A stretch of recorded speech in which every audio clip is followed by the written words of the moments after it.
I like to think of my procrastination as having artsy, absent-minded professor energy.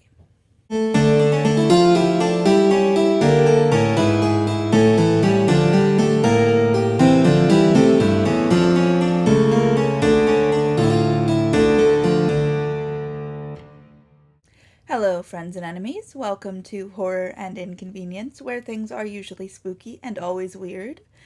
And, welcome in this time that's very close to when I need to film my spring reading wrap-up to my winter 2022 to 23 reading wrap-up. Listen, it's been an eventful couple of months. Thank you for your patience. As usual, I don't really rank most of my reads, and I don't like to categorize them too strictly, because I don't think that that really is productive of any interesting connections we might make.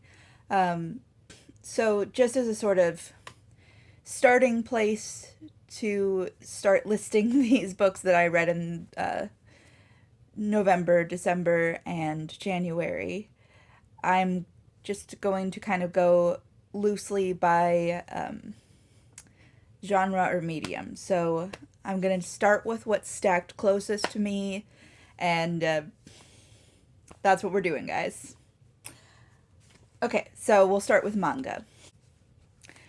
I read this cute little Yuri fantasy anthology called 5 Seconds Before a Witch Falls in Love. The main story is about a witch and a witch hunter who fall in love. It was charming, but nothing particularly special. Decent afternoon's reading, but not highly recommended. I finished the series Happy Sugar Life. This was also fine. I found it really fast, entertaining reading, and it was very melodramatic and edgy. I feel like if this had existed when I was 13, it would have become one of my favorite series. Now, it was fun reading. I'm going to keep the books because I might want to entertain myself with them again someday. But again, not like a spectacular read. I read the first 4 volumes of Chainsaw Man, which is a spectacular read. Oh my god, this series is so much fun. The main character, Denji, is just a little sad little goblin man. He's never had any security or affection in his life, and his only friend is a chainsaw devil dog named Pochita, who's just so cute. Something happens that causes his heart to merge with Pochita's and turns him into a chainsaw devil. That's Chainsaw Man. And he makes a kind of devil's bargain with a government agency that hunts demons and devils, basically in exchange for security and scraps of affection from his handler, who he has a gigantic crush on, and she's clearly evil. It's great. It's so much fun. The art style's delightful. The characters are unhinged. Actually, there's nothing really hinged about this series. Highly recommend it if you have any sense of fun at all. And finally, for manga, I read the first volume of Killing Me, which is a vampire hunter loves a vampire romance. It's very silly. I enjoyed this a lot. I haven't heard anything about when volume 2 is coming out, but I really want it because this is a great story. I'd love to continue. Aside from graphic novels, I only read one middle grade book during those months, and that is the first Jedi Apprentice novel. Somehow I missed these when I was a kid and they were coming out for the first time, but I've recently been reading and writing a lot of Star Wars fan fiction, and since the Jedi Apprentice novels explore Obi-Wan's background and Padawanship, and Obi-Wan is like the fan favorite Star Wars character, including my favorite, these are a huge part of the fan fiction ecosystem, and I absolutely had to see what was going on. I was really surprised by the quality of these, not just the plot, but and the writing was actually pretty engaging, and there's a little bit of a political edge to this. There's a character from an alien species who has a kind of hive mind and is very community oriented, who kind of tells Obi-Wan about worker solidarity. I don't know, it's great. I'm really looking forward to reading the rest of this series. I have number 2. I haven't picked it up yet. These are kind of one-sitting reads for an adult, and I want to be in the perfect mood to enjoy it to the max. Really fun so far. The other middle grade book I read was a graphic novel. That's The Midwinter Witch. This is number 3 in the Witch Boy series by Molly Knox Ostertag. I've been a fan of these for a while. I bought all 3 of them, and then I kind of just, I spaced them out for when I was in the perfect mood for them. I'm so glad I did. I read this right around Christmas. It's about basically a witchcraft competition that occurs at the solstice. Really enjoyable. A great continuation of the series. There are 3 at the moment. I don't know if she plans to write any more. I don't believe so. This was a good ending for the series, but if she does choose to continue it, I'll be delighted. I also read this YA comics anthology, Other Ever Afters. This is all by one author, Melanie Gilman, and these are queer fairy tales. They're diverse, they are loosely anarchist in their energy, and the art is incredible. The use of color, the softness of the colored pencil, the character design is charming and distinct and emotive. It's just a really lovely book. Highly recommended for anyone who is interested at all in fairy tales, because I think this does some really interesting and delightful things with their themes. Okay, I guess next is YA. I read The Stolen Heir, which is the next in Holly Black's Folk of the Air series.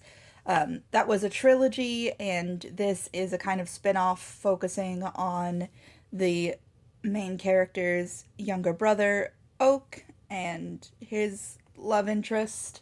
And once again, it's just really great because it continues Holly Black's recent trend of just creating these horrible little girls as her main characters. I am loving it. The energy is absolutely feral. I'm here for it. I also read And I Darken by Kiersten White. I talked about this in my Best of the Year video. I really loved it, and since then I have actually finished the whole trilogy. I think I might post a separate review of them at some point. Listen, I'm really behind on my projects here, but I would like to just take a moment to talk about this whole series, so look forward to that eventually. Oh, I missed this when I was talking about manga, but I also read Volume 2 of Dementia 21 by Shintaro Kago, and I'm not sure what's wrong with this guy, but I like it. Okay, let's move on to nonfiction reads. As usual, I read most of these on audio, so I won't have very many books to hold up in this section. I read The Man Who Could Move Clouds by Ingrid Rojas Contreras. I talked a bit about that in my National Book Award project video, which, yes, I have been continuing. I just haven't filmed anything about it because, again, there's been a lot going on in my life. But I really enjoyed this book.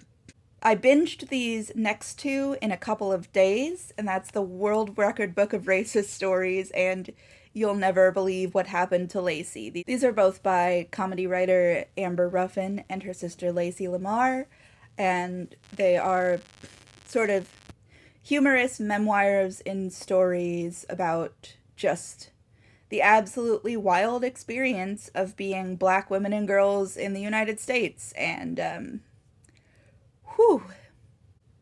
they've been through a lot.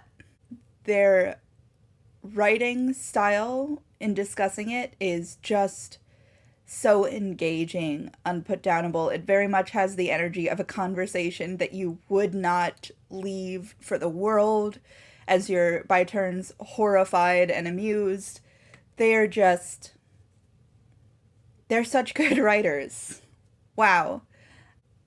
These books are really great if you enjoy memoir, social critique, and or humor with an edge to it. Just really, really good.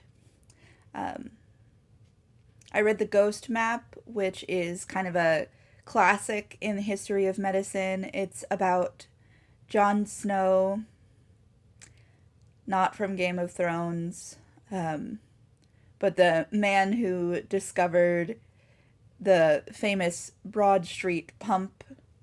Basically, he discovered that cholera was waterborne, and he did it by doing some early epidemiology work and sort of contact tracing for a breakout of cholera in a London neighborhood, and discovered that people who had been using a certain pump for their water were all getting cholera.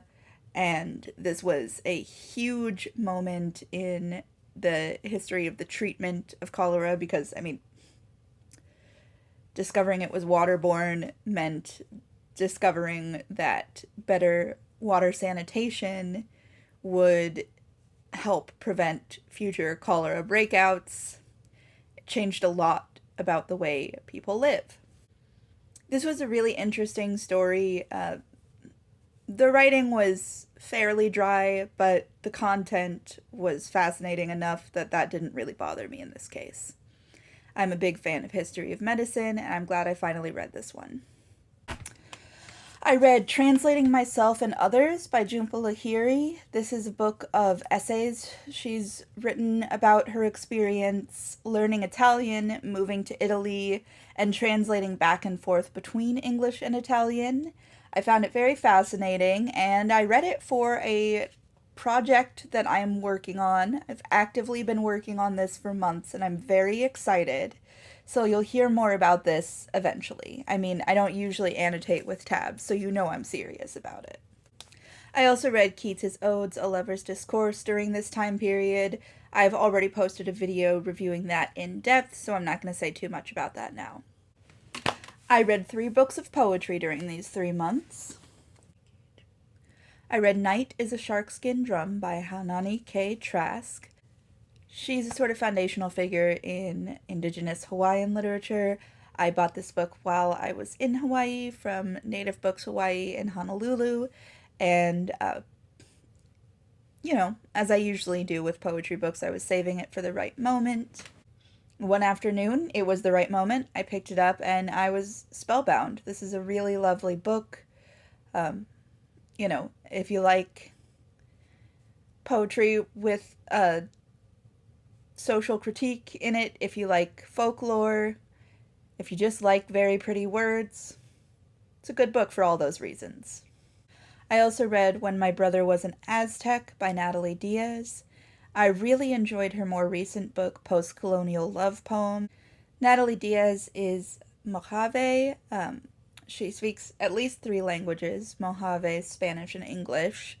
And so while this book is primarily in English, she does move back and forth a little bit with her vocabulary in certain moments, which I think is really effective. It's a little bit alienating to a monolingual reader, which I like. I like when books show me what's missing in the field of my knowledge and experience. I like how that expands my world and sparks new interests. And I also like carrying the knowledge that for somebody who has more languages and who has different experiences than mine, this might be deeper and more touching, and I love the variety of books that there are in the world. Natalie Diaz is queer, and she writes a lot here about experiences with her family and her brother's addiction and mental illness, and it's just, It's confessional without navel gazing. It uses folkloric themes without getting lost in that aspect of the storytelling.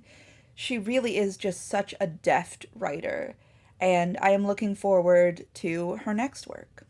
I also read Best Barbarian by Roger Reeves. This was also for that National Book Award project, which, again, I do eventually plan to wrap up and tell you all about. This isn't really the sort of thing I'd normally pick up just on my own, but I'm really glad I read it. There is an excellent poem, it takes up the middle chunk of this book. It's a long poem, and it's a rewrite of the Inferno with characters from Black history and Black artists. His initial guide is Ezra Pound, who was briefly during the war imprisoned with Emmett Till's father, Lewis Till, who also appears in the poem, and from there it sort of weaves a web of references to both Black art and to the tragedies of Black history in America. It's difficult to describe and a little bit difficult to read. I had to read it twice. And that was just to sort of get my first impression of it. But well worth the effort. Just rich and moving. He's a really strong writer, and I can understand why he got so much awards attention for this. Definitely worth the effort when you're in the mood to, exercise a little. Brain-wise, obviously I don't physically exercise. Finally, let's talk about the adult fiction that I read during this period. I'm not going to separate it out by genre because genres are for cowards. I read Nadja by Andre Breton. This is a 1920s surrealist novel. It has a kind of experimental form, although really, what's experimental about it is mostly the inclusion of photographs and the sort of semi-autobiographical style. At the same time, though, there was a lot of Flaubert energy to this.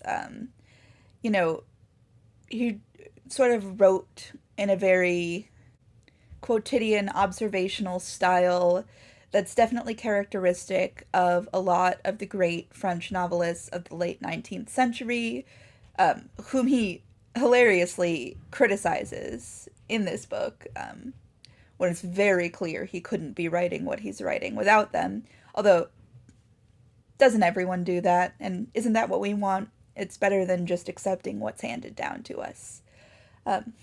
Overall, I found this really enjoyable, very meditative read for me. I like occasionally to read something low-key but experimental and kind of get lost in another person's mind.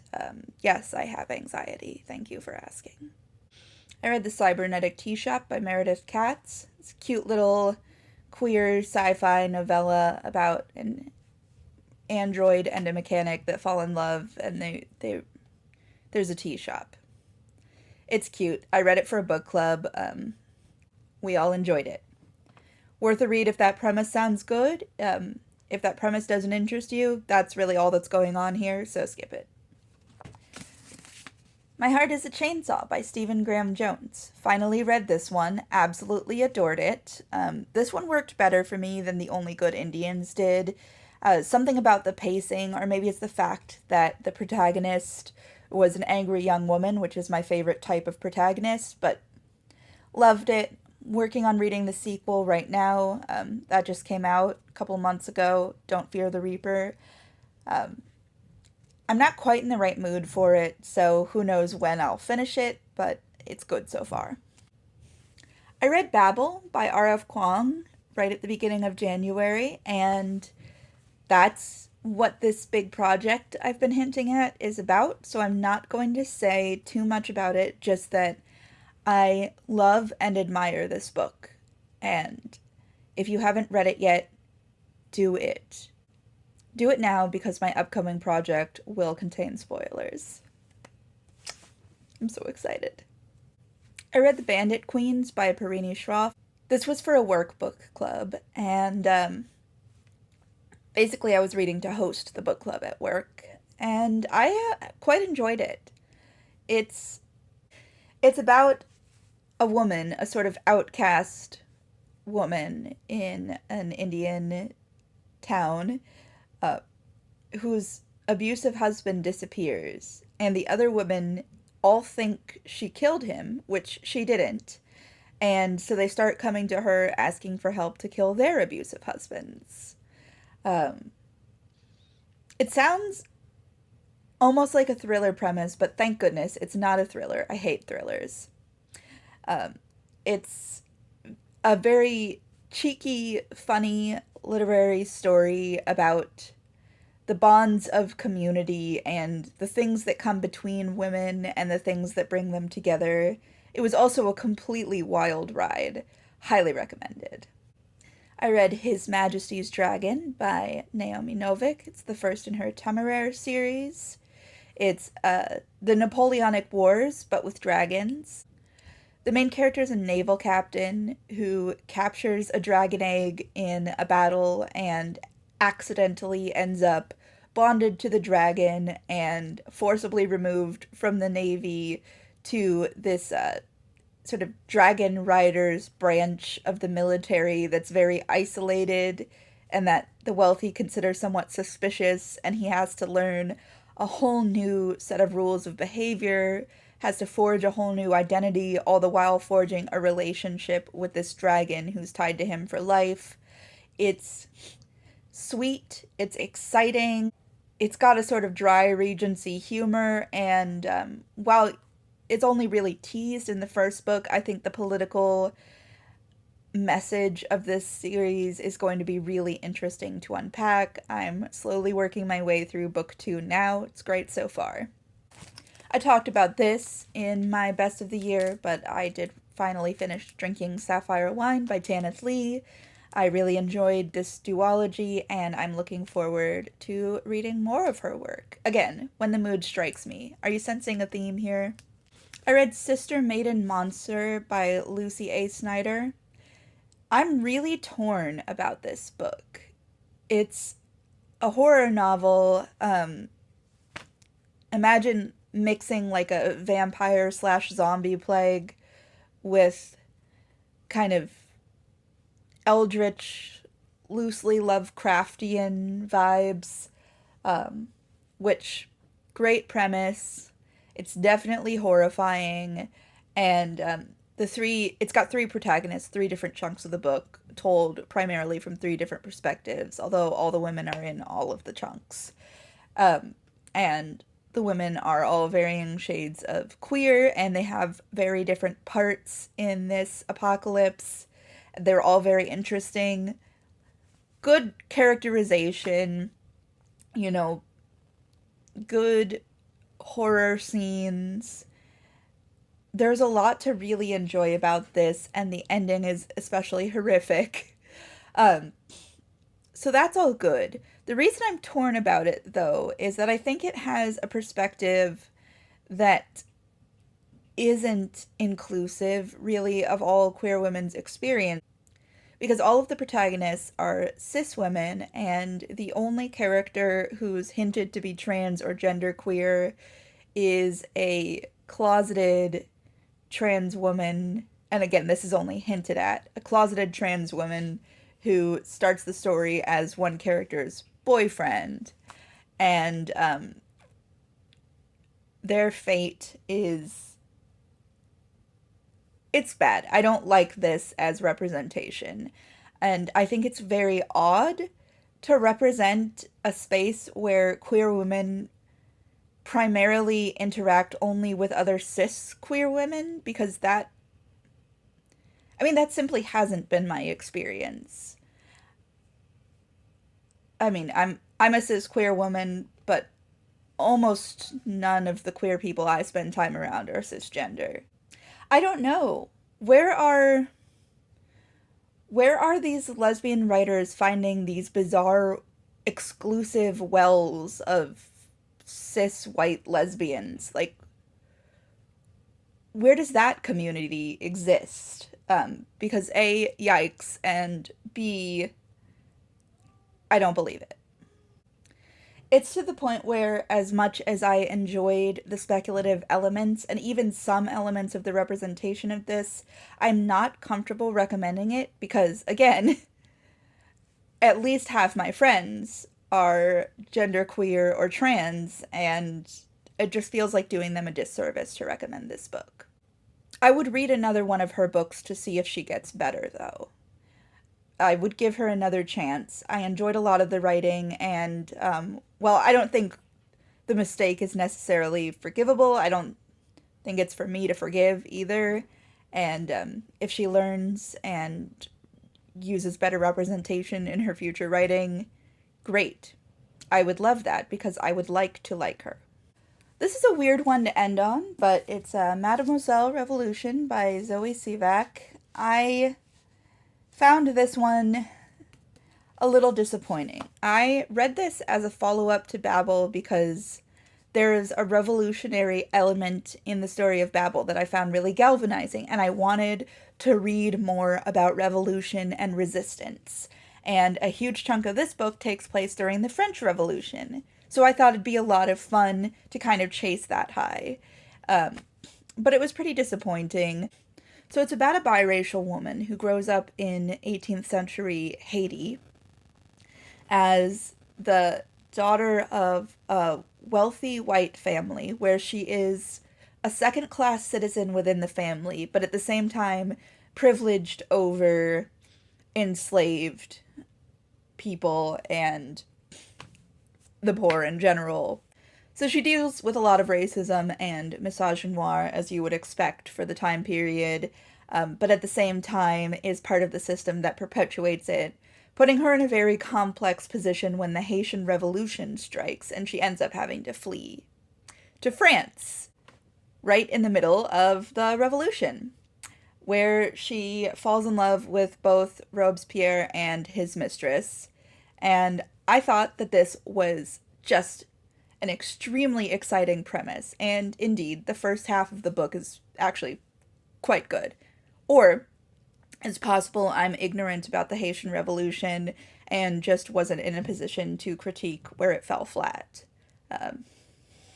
In which case, maybe I'll do some more reading.